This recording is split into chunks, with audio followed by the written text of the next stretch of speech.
وطن ما را دوست داریم، صدقاً دوست داریم، بنیاد کنیم، آباد کنیم،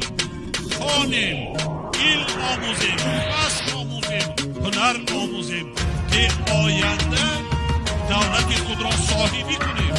بنیاد کنیم، آباد سازیم. حتی طبیعت به وقتی ما شما امروز فرصتی میکنند آفتاب ببینید، این باغ‌های خوب است میبینید، این بهشت روی زمین است، بهشت